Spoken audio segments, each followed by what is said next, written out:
So we're going to start talking about statistics, and there are several different things we need to talk about. We're going to talk about statistical questions, which is what's on the front of that sheet, but we're actually not going to talk about that today. So if you'll flip to the second page, the inside page, and we're going to talk about how we measure statistics. And I think if you look at the words that are on there, a lot of these you should be familiar with because you did a lot of this when you were in elementary school. We're just going to add a little bit to it. So we're talking about statistics. Specifically today we're going to talk about mean, median, mode, and range. How many people have heard of mean, median, and mode? How many people have heard of range? Okay, a couple of you. That's good.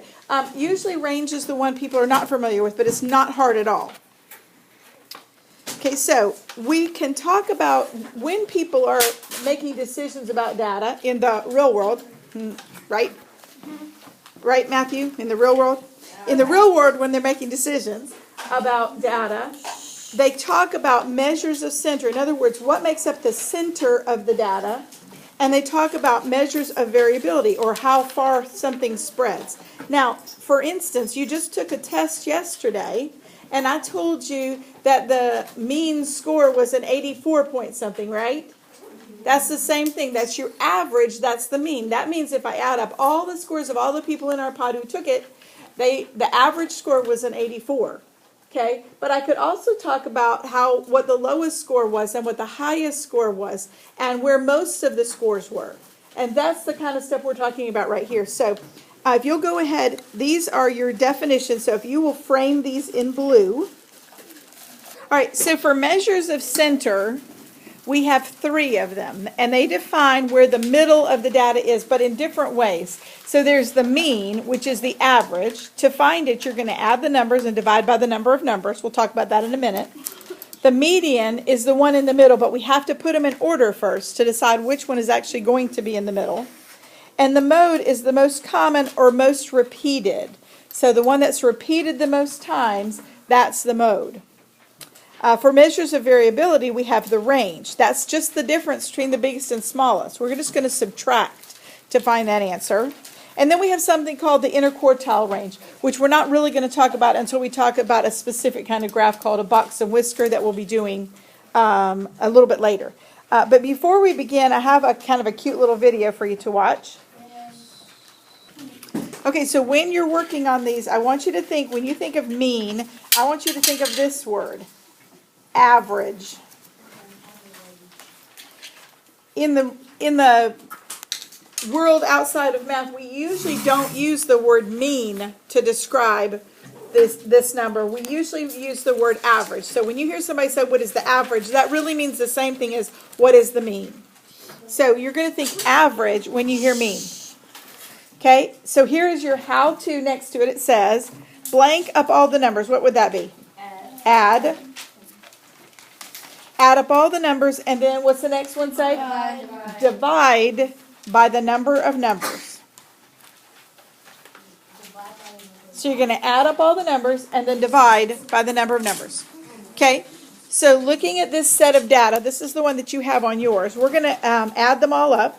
So we're going to do 5 plus 12 plus 54. I'll just do those 3 because I ran out of room.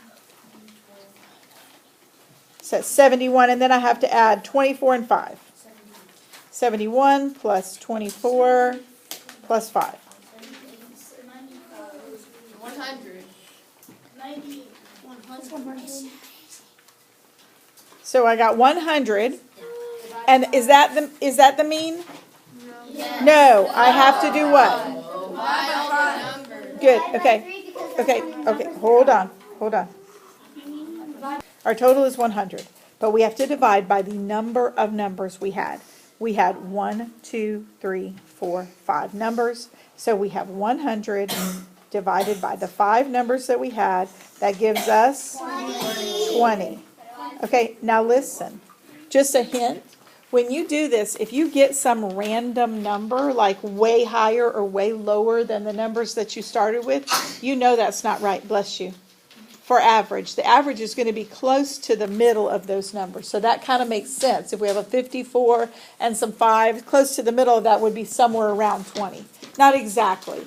But if you got like 100, or if you got 100 like we did right here, you would know that's wrong because it's nowhere close to those other numbers. Does that make sense?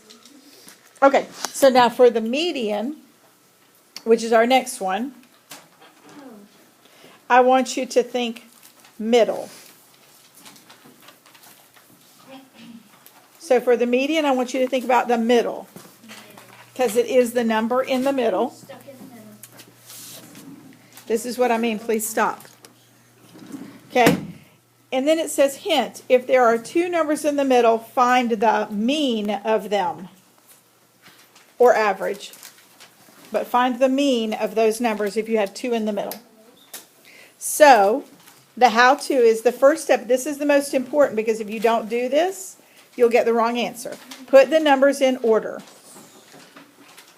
Put the numbers in order. And then find the number in the middle. Okay, so I'm going to put them in order. You do it with me. 5, 5, 12, 24, 54. And all we're going to do is find the one in the middle. So our median is 12. Now, they talked about in the video, what would we do if we had two numbers in the middle? So just for a second, I don't want you to write this, but let's pretend that these numbers looked like this. They were 5, 12, 24, and 54. Oops. So if those were our numbers, we would add these two together. That gives us 36.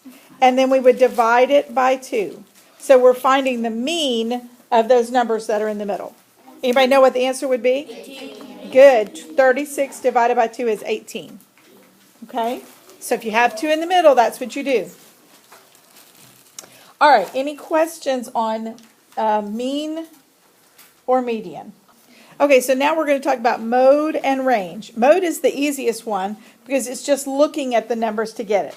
So I want you to think most common. Oops, sorry, hold on.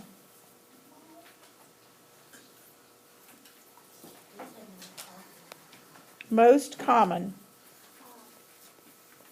Okay? For our hint, it says, there can be no mode. In other words, there's no number that's repeated. That would be no mode. There's zero, it's never zero mode, because zero mode would mean that you have more zeros than anything else. So that would only be if you had more zeros. So if you don't have a mode, in other words, if nothing is repeated, it's no mode. There can also be more than one mode. In other words, let's say you have 3 2s and 3 3s. Your modes would be 2 and 3. Okay? So, find the number that repeats the most times. Find the number that repeats the most time. So, if we look at our list, we have, and we could put them in order. So, I'll do that real quickly. 5, 5, 12. That's just a good habit because you don't miss anything that way. 24 and 54. So what repeats the most? 5. The number 5. So our mode is 5. And then our last one is the range. For range, I want you to think subtract. You could also write the word difference. I don't know which one is more helpful to you. Because difference means to subtract, right? Yes. Okay, so how to subtract the smallest and biggest numbers. Okay, so I'm going to start by finding the biggest number. What is it? 54. And what's the smallest number? 5. So I'm going to say 54 minus 5. That gives us 49. So the range is 49. The difference between the biggest and the smallest is 49. Okay, so turn to the back of the page 28, and I want you to list this set of numbers. Now, while you're listing them, why don't you go ahead and put them in order instead of just listing them in the same order that I have. So put them in order from smallest to biggest.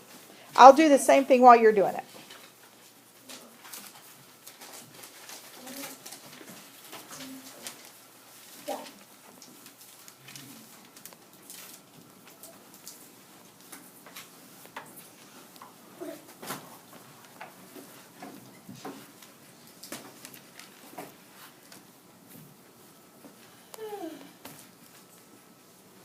Okay, a couple of hints while you're putting them in order.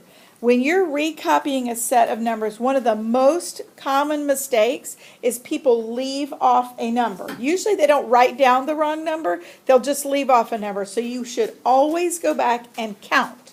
We started with 1, 2, 3, 4, 5, 6, 7 numbers. Let's make sure I wrote 7. 1, 2, 3, 4, 5, 6, 7. I wrote 7. Do you see that? Because if you leave one off, all of your information is going to be wrong. Okay, so make sure that you always do that.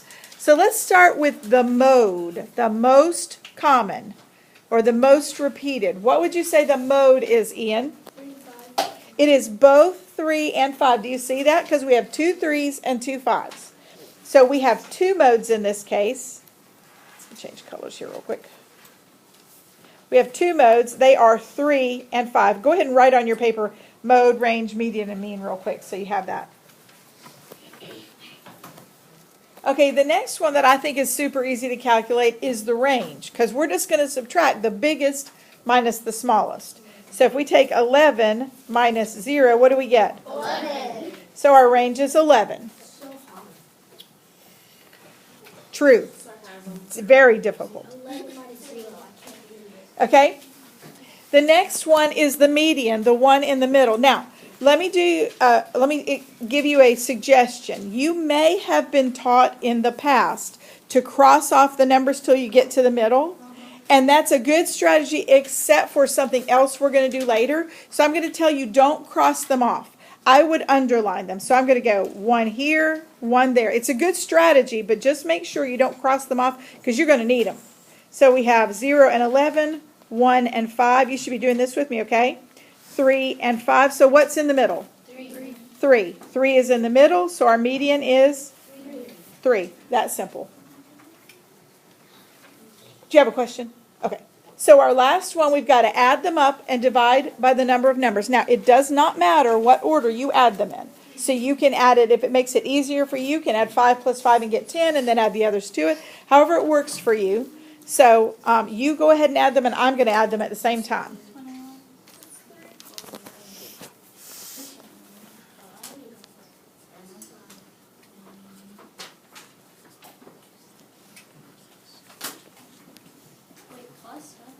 Did you get 28? Yes.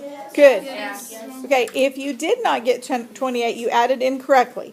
Here's how I did mine, just so you know. I added 11 plus 5 plus 5. I know that's 21. And then I added 1 plus 3 plus 3. That's 7. That's how I got 21 plus 7. You can add it in any order you want to, okay? But that's just how I did it. And then we're going to divide by the number of numbers. So we have 1, 2, 3, 4, 5, 6, 7 numbers. So we have 7 divided into 28. That is how many? 4. 4. So the mean is 4. Okay, find the median of this set of data. So you should have written your numbers in order, and you needed to count and make sure you copied all of them, because if you made a mistake, you will not have the right answer. Okay, I did. I counted 8 at the top and 8 at the bottom. So now I'm going to find the one in the middle, and I'm going to underline to get there. So I have 1 and 9, 3 and 8, 4 and 7. Now, I have 2 left in the middle, right? 2 left in the middle. What do I do with them? Okay, add them and, but add them and divide by 2, right? So I add 5 plus 7, I get 12. I divide by 2, that gives me 6. So the median is 6. Now, look, if it helps you to think about it this way, you can also kind of, especially this one, some of them are easier than others, but on this one, if I just ask you what's halfway between 5 and 7, what would it be? 6. Right? So you don't technically have to do the math if you can see it. If these two numbers are right next to each other, you know whatever's in between. Let's say that this was 5 and 6. What's halfway between 5 and 6? 5.5 or 5.5. How about if these two numbers were 5 and 5? 5, right? Okay, so some of it you can do in your head. Sometimes you'll get bigger numbers and you can't really do that. But if you can figure it out in your head, great.